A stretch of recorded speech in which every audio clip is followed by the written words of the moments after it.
کسی انسان کو اس کے انتہائی کمزور پہلو سے مت توڑیں۔ آپ صلاحیت کے چاہے جس درجے پہ بھی ہوں، مقافات عمل اٹل ہیں۔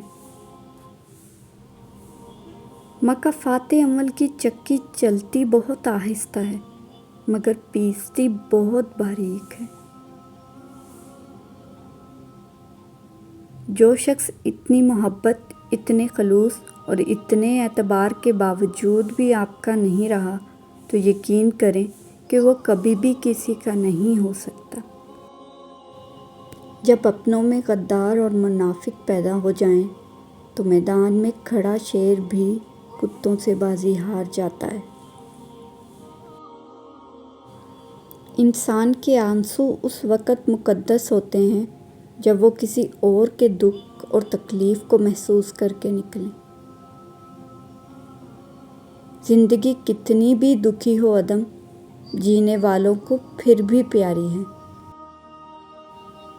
مجھ کو معلوم نہیں انسان کی تعریف مگر میری نظر میں وہ اچھا ہے جو کسی کو دکھ نہیں دیتا۔ جس کو زمانہ ٹھکرا دے اس کو بھکاری کہتے ہیں اور جو زمانے کو ٹھکرا دے اسے فقیر کہتے ہیں۔ حلال تھوڑا ہونے کے باوجود برکت کا خزانہ ہوتا ہے اور حرام خزانہ ہونے کے باوجود برکت سے محروم ہوتا ہے۔ دوزخ میں لے جانے والی دولت سے وہ غریبی ہی بہتر ہے جو جنت کی راہ پر چلا دے۔ بے شک قیامت کے دن لوگوں کو ان کی نیتوں کے مطابق درجات ملیں گے۔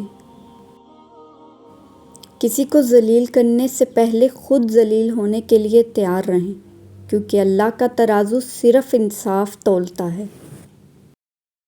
مرحلہ دشوار آیا تو ظرف سب کے کھل گئے، لوگ جیسے لگ رہے تھے ایک بھی ویسا نہ تھا۔ چہرہ کھلی کتاب ہے، عنوان جو بھی دو۔ انہیں فرقہ پرستی مت سکھا دینا کہ یہ بچے زمیں سے چوم کر تتلی کا ٹوٹا پر اٹھاتے ہیں۔ جو دیکھا میں نے پھول کو کچھ پھول بیچتے، یقین جانیے خوشبو بھی چبھنے لگی مجھے۔ رزق حلال کی خاطر لباس گندا کرنا ضمیر گندا کرنے سے بہتر ہے۔ بہتر ہے زندگی کو ہنس کر گزار دو، محسوس کر گئے تو مسلسل عذاب ہے۔ بچپن کی سب سے بڑی غلط فہمی یہی تھی کہ بڑے ہوتے ہی زندگی بڑی مزیدار ہو جائے گی۔ زندگی بچپن کی طرح پھر نہ مسکرائی۔ میں نے مٹی بھی جمع کی، کھلونے بھی لے کے دیکھ لیے۔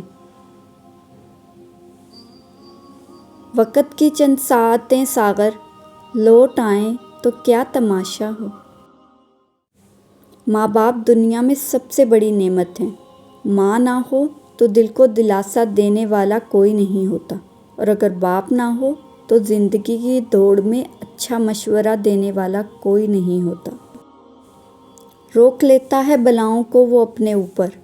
ماں کا آنچل مجھے جبریل کا پر لگتا ہے۔ یہ آزمائش آخری بھی تو ہو سکتی ہے، اس کے بعد کن بھی تو ہو سکتا ہے۔ خوف خدا ایک ایسا چراغ ہے جس کی روشنی میں نیکی اور بدی صاف نظر آتی۔ سارے غموں اور خوشیوں کو بھلا دینے والا ایک بول، یہ وقت بھی گزر جائے گا۔ صبر والے سکون میں ہوتے ہیں کیونکہ انہیں معلوم ہوتا ہے کہ اللہ بہتر کرے گا۔ مجھے فرشتہ کہہ کر میری تحقیر نہ کر، میں مسجود ملائک ہوں، مجھے انسان رہنے دے۔ ہم سکون کی تلاش میں اکثر ان راستوں کو اپناتے ہیں جو مزید بے سکونی کی وجہ بنتے ہیں۔ اپنے رب کو راضی کر لو، دنیا والوں کو کون راضی کر پایا ہے۔ رشتہ ہمیشہ وہی کامیاب ہوتا ہے جو دل سے جوڑا جائے، فرصت یا ضرورت سے نہیں۔ باہر کی تمام رنگینیاں اندر کی ایک اداسی کا مداوا نہیں کر سکتی۔